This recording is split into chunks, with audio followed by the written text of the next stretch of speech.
Para saudara-saudari yang dikasihi Tuhan, di ayat terakhir Injil Lukas bab 5 ayat 33 sampai dengan 39, jadi di ayat 39 saya kutip. Dan tidak seorang pun yang telah minum anggur tua ingin minum anggur yang baru, sebab ia akan berkata, anggur yang tua lebih baik.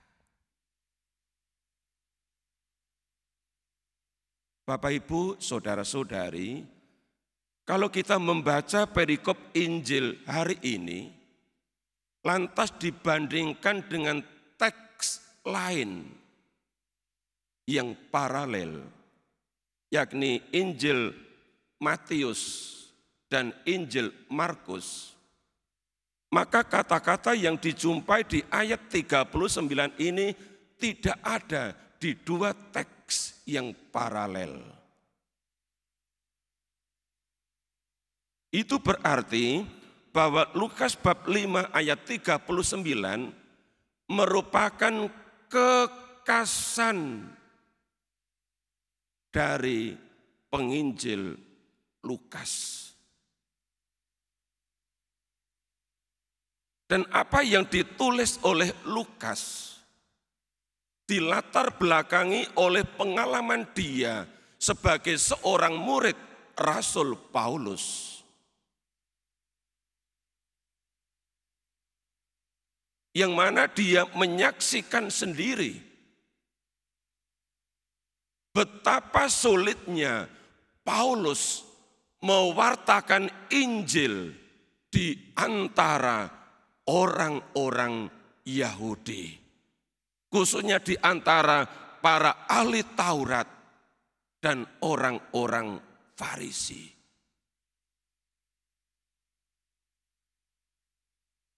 Dan lebih-lebih ketika Yesus tampil di tengah-tengah mereka, Yesus menawarkan anggur yang baru, tetapi mereka tidak punya selera.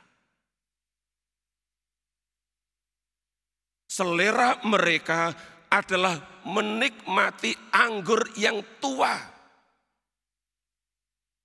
Karena bagi mereka anggur yang tua lebih baik.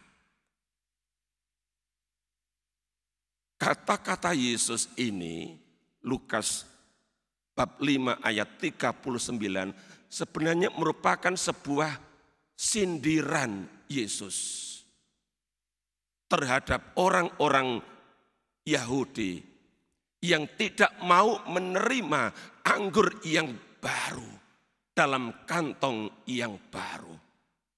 Mereka lebih selera akan anggur yang lama, yakni hukum Musa, ketimbang hukum baru yang ditawarkan oleh Yesus, yakni hukum kasih. Sebagai contoh, dalam Injil Matius bab 5 ayat 43, Yesus katakan begini, kamu telah mendengar firman, kasihilah sesamamu manusia dan bencilah musuhmu. Dicatat oleh penginjil Matius bab 5 ayat 43. Lalu ayat 44, Yesus katakan, tetapi aku berkata kepadamu, kasihilah musuhmu dan berdoalah bagi mereka yang menganiaya kamu. Inilah anggur baru, inilah hukum baru yang ditawarkan kepada mereka. Hukum kasih.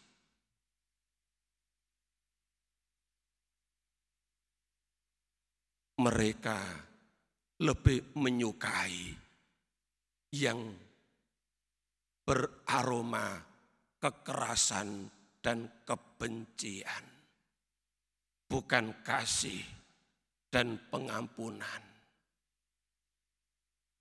termasuk mendoakan musuh, mendoakan orang yang menganiaya.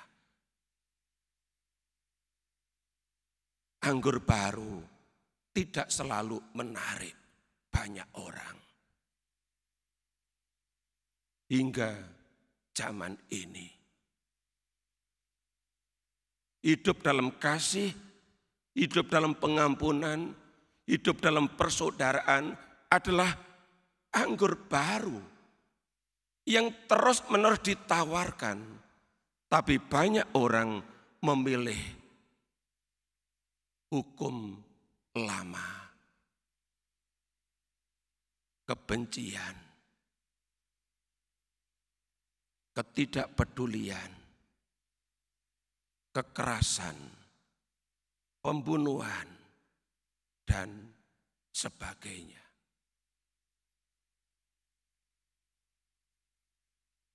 Bapak, Ibu, saudara-saudari, dari bacaan pertama 1 Korintus bab 4 ayat 1 sampai dengan 5. Di teks kitab suci itu diberi judul Tuhan adalah satu-satunya hakim. Satu-satunya hakim. Tapi dalam praktek, di lapangan, dalam realitas hidup, banyak orang yang mengambil alih peran Tuhan sebagai satu-satunya hakim. Maka Rasul Paulus katakan di ayat 5, karena itu janganlah menghakimi sebelum waktunya, yaitu sebelum Tuhan datang. Yang Rasul Paulus nasihatkan adalah anggur baru tentang kasih. Kasih itu tidak menghakimi sesama.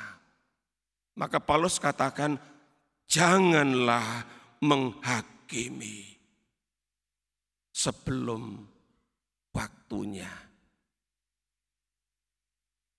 Rasul Yakobus dalam suratnya juga punya semangat yang sama untuk menawarkan anggur baru. Hukum kasih. Seperti yang dia catat dalam surat Rasul Yakobus bab 4 ayat 12. Dia tulis begini, hanya ada satu pembuat hukum dan hakim, yaitu Dia yang berkuasa menyelamatkan dan membinasakan. Maka di perikop 1 Korintus 4 ayat 1 sampai 5 tadi diberi judul Tuhan satu-satunya hakim.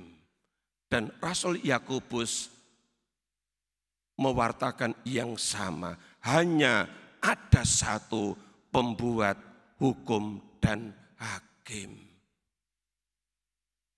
yaitu Dia yang berkuasa menyelamatkan dan membinasakan. Lalu kalimat terakhir, tetapi siapakah engkau sehingga engkau mau menghakimi sesamamu manusia?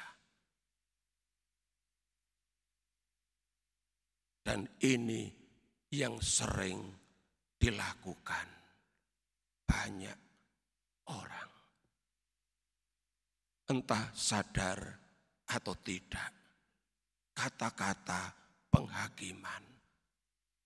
Padahal ini adalah tugasnya Tuhan, satu-satunya hakim. Tapi banyak orang mengambil alih menjadi hakim atas sesama manusia.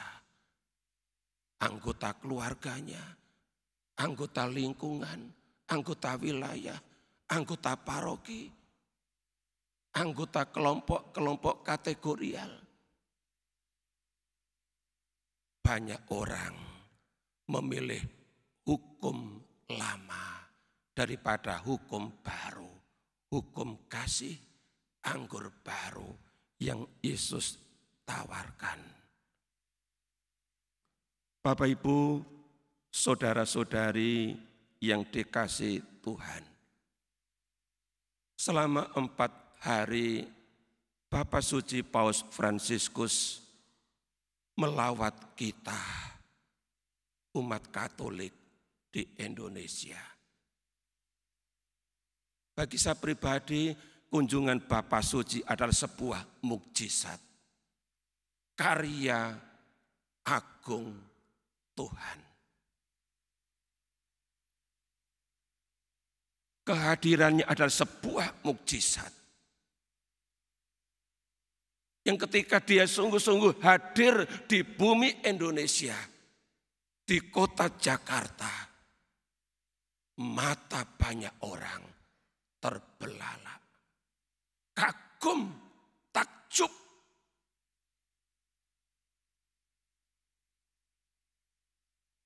Atas bukan hanya kehadirannya, tetapi terlebih-lebih atas anggur baru yang ditawarkan. Bukan hanya kepada kita umat Katolik, tetapi atas seluruh anak bangsa Indonesia. Saya akan kutipkan satu kalimat yang diucapkan Bapak Suci ketika kemarin pagi berkunjung di Masjid Istiqlal. Hadir bersama para tokoh lintas agama. Paus Fransiskus bilang begini, penting memajukan dan memperkuat nilai-nilai yang sama bagi semua tradisi agama, yakni membantu masyarakat mengalahkan budaya kekerasan dan budaya ketidakpedulian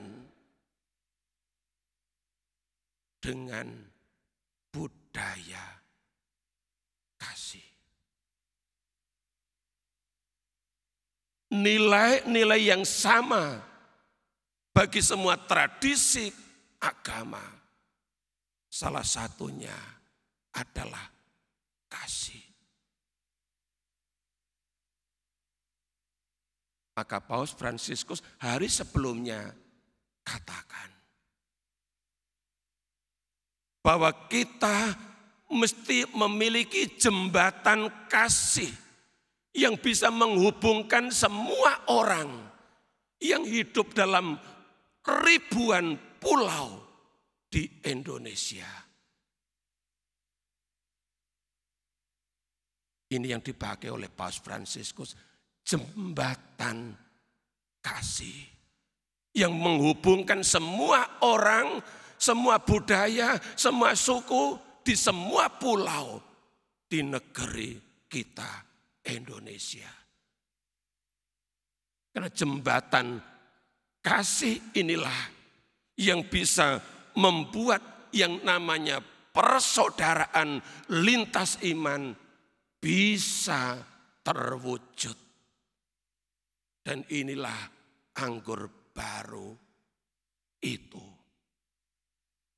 untuk konteks zaman sekarang di negara kita Indonesia. Dan dalam homili kemarin petang misa di GBK, Paus Fransiskus mengajak kita dengan kata-kata ini. Janganlah lelah bermimpi dan membangun kembali sebuah peradaban perdamaian. Beranilah selalu memimpikan persaudaraan.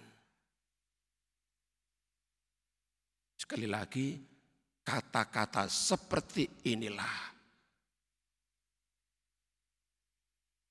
anggur baru yang mau dibagikan kepada anak-anak bangsa ini. Maka mari Bapak Ibu, saudara-saudari yang dikasihi Tuhan, kita hidupi apa yang Yesus pesankan hari ini. Agar hukum kasih yang memungkinkan sebuah persaudaraan terwujud, tersimpan dalam kantong yang baru. Kantong hati kita untuk menyimpan anggur yang baru. Anggur kasih. Anggur persaudaraan. Anggur perdamaian. Jika ini disimpan dalam hati, dihadirkan dalam keluarga, betapa indahnya keluarga Bapak Ibu, saudara-saudari. Betapa indahnya kehidupan menjemaat di lingkungan wilayah dan paroki kita. Tuhan memberkati.